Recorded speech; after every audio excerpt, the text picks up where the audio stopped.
दुनिया में जब सबसे क्रूर सजा दिए जाने का मामला सामने आता है तो एक देश का नाम जुड़ जाता है और वो नाम है ईरान का। ईरान में महिलाओं के प्रति क्रूरता शायद ही किसी से छुपी हुई है। ईरान में महिलाओं को बोलने पर पाबंदी है। वहीं एक समय ऐसा भी था जब ईरान ने दुनिया के सामने साबित कर दिया कि उससे ज़्यादा क्रूर कोई नहीं हो सकता, और वो भी महिलाओं के मामले में। जो मामला दुनिया के सामने आया था वो था ईरान की 16 वर्षीय मासूम लड़की अतीफ़े रजबी सहली का। जब वो 5 साल की थी तब एक कार दुर्घटना में अतीफ़े की मां की मृत्यु हो गई। बताया जाता है कि कुछ देर बाद उसका भाई भी नदी में डूबकर मर गया, जिसके बाद वो अपने वृद्ध दादा दादी के साथ रहती थी। उसकी जिंदगी का असली बुरा दौर तब शुरू हुआ जब 51 वर्ष के रिटायर गार्ड अली दराबी की उस पर बुरी नजर पड़ी।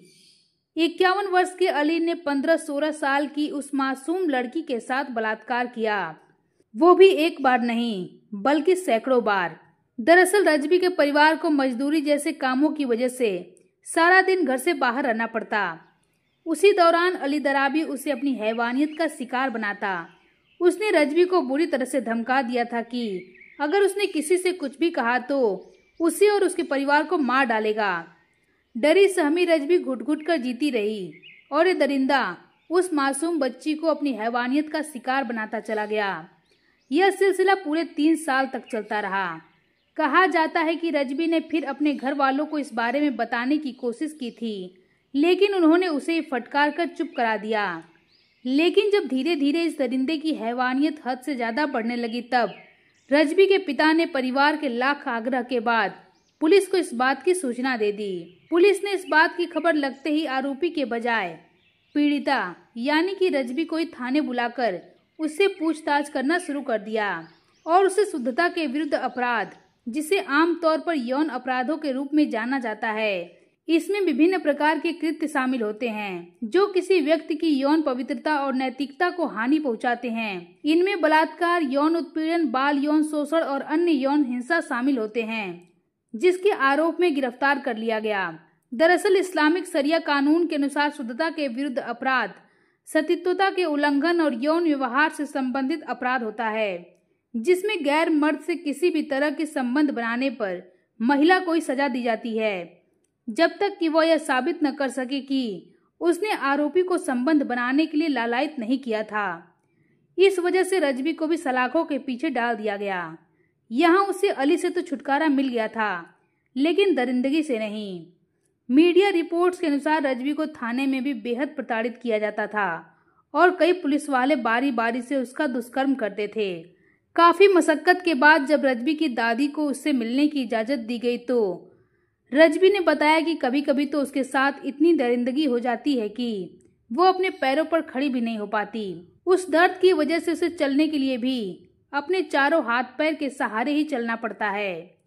लेकिन आगे कोर्ट में आरोपी और पुलिस ने मिलकर उसके खिलाफ ऐसी ऐसी दलीलें दी कि मामला रजबी के ही खिलाफ जाने लगा। फिर ऊपर से शरिया कानून, जज हाजी रजाई उल्टा रजबी पर ही सजा सुनाने लगा।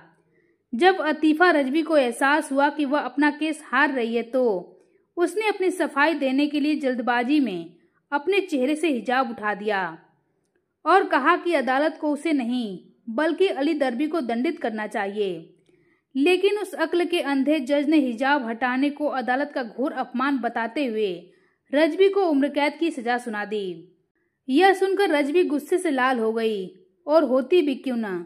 इतना अन्याय झेलने के बाद भी उसे इंसाफ देने के बजाय वापस से उसे उस नर्क में जाने को कहा जा रहा था, जिसके बाद उसे सिर्फ वो दर्दनाक पल याद आ रहे थे जो उसने आज तक झेला था। इसलिए उसने विरोध में अपनी जूती निकालकर जज की ओर फेंक दिया। इससे जज हाजी रजाई इतना बौखला गया कि उसने तुरंत रजबी को फांसी की सजा सुना दी और 15 अगस्त सन 2004 को ईरान के नेका में उसे क्रेन से लटकाकर सरेआम फांसी दे दिया गया। बीबीसी की एक रिपोर्ट के मुताबिक सुप्रीम कोर्ट ऑफ अपील में पेश किए गए दस्तावेजों में रजबी की उम्र 22 साल बताई गई, लेकिन उनके जन्म प्रमाण पत्र और मृत्यु प्रमाण पत्र में कहा गया कि वह उस समय 16 साल की थी। एक ऐसा न्याय है, एक ऐसा कानून है क्या यही है मुस्लिम बहुयाद वाले देशों में मुस्लिम महिलाओं की जिंदगियों की असली तस्वीर? और ये तो सिर्फ एक ऐसा मामला है जो ईरान से बाहर की दुनिया तक पहुंच पाया। Iran, Iraq, Afghanistan, Pakistan, Uzbekistan और न जाने कितने ही इस्लामिक देश हैं जहां ऐसे क्रूर कानून की वजह से कितनी निर्दोष रजबी को मौत के घाट उतार दिया जाता है।